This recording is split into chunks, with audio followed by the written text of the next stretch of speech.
ہی ہوں کہ گزشتہ ایپیسوڈ میں جو فرحاد کا بھائی بلا وجہ کی موت مارا گیا ہے، اس کا یوں اس طرح مرنا نہیں چاہیے تھا، کیونکہ اس نے دل کو بہت افسردہ کیا ہے کہ یار اتنا شریف اور اتنا اچھا لڑکا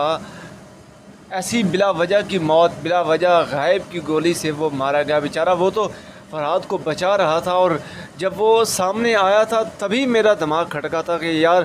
فرحاد بچ جائے گا، وہ کمینہ کم بخت ذات بچ جائے گا، اور یہ نہیں بچ پائے گا کیونکہ اسے بلا وجہ گولی لگ جائے گی۔ وہ شمریز اسے مارنا نہیں چاہتا تھا، بس وہ ہاتھا پائی میں گولی چل گئی اور اس بیچارے کو لگ گئی، اور وہ مطلب کہ کہانی سے آؤٹ ہو چکا۔ اب بات یہ ہے کہ جی فرحاد کیا شمریز سے بدلہ لے گا یا نہیں، کیونکہ بنیامین اپنے نام کی طرح جتنا وہ بدماش ٹائپ دکھتا تھا اس نے ویسا ہی کھیلا ہے، کیونکہ سب منٹو ان کا آئی وٹنس ہے، اور وہ کہہ رہا ہے کہ اس آئی وٹنس کو ہی ختم کر ڈالو۔ پہلے وہ یہ کہہ رہا تھا اور اب وہ کہہ رہا ہے کہ تم اس آئی وٹنس کو میں جانوں اور میرا کام جانے، تم شمریز کا سر میرے قدموں میں لا کر کھڑا کرو۔ اب بات یوں ہے کہ پہلے جب اس کے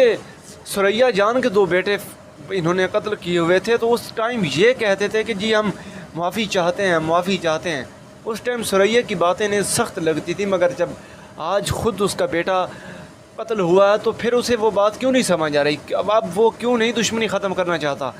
جیسے سراج امرتسری کہتا تھا کہ میں اس کے بیٹے کی لاش پہ کھڑا ہو کر کہوں گا کہ بتاؤ بنیامین اب تم مجھ سے صلح کرنا چاہتے ہو، اور اب وہی بات سراج کہہ رہا ہے کہ اب یہ صلح کرے تو میں صلح کے لیے تیار ہوں، کیونکہ اب دونوں طرف سے حساب برابر ہو گیا ہے۔ انہوں نے ہمارے 2 قتل کیے ہوئے تھے پہلے اور 1 کیا ہے اب، تو ان کا یہ بلا وجہ کی جو اچھا لڑکا تھا وہ موت مارا گیا، تو اس وجہ سے میں یہ 1 کے بدلے 3 والا حساب برابر کرتا ہوں۔ مگر اب بنیامین نہیں مان رہا۔ یہ لڑائی آگے کہاں تک جائے گی؟ کیا شمریز اور فرحاد کے دونوں کے بیچ میں سے کوئی ایک مرے گا یا نہیں؟ سوال یہ ہے، یا کیا محمل اور فرحاد کی شادی آپس میں ہوگی؟ یا سب سے زیادہ دکھ تو مجھے حضرت کا ہے، کیونکہ حضرت کہہ رہا ہے کہ اس سال مجھے 2 دکھ اٹھانے پڑے ہیں، ایک میرا بابا میرے ساتھ نہیں چل پایا، اور دوسرا محمل مجھے تمہاری محبت نہیں ملی۔ وہ بیچارہ بات پہ کتنی معصومیت سے محمل سے محبت کی بھیک مانگ رہا ہے، اور محمل ہے کہ اس نے اس ایپیسوڈ میں صرف اس کی طرف تھوڑا سا مسکرا کر دیکھا ہے، جس سے مجھے لگا ہے کہ یار شاید اس کے دل میں کوئی سینٹیمنٹس پیدا ہو رہے ہیں، مگر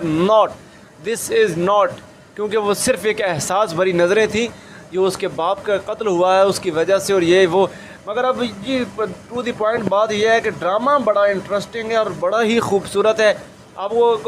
کو اگر میرا ریویو اچھا لگا تو ویڈیو کو لائک، چینل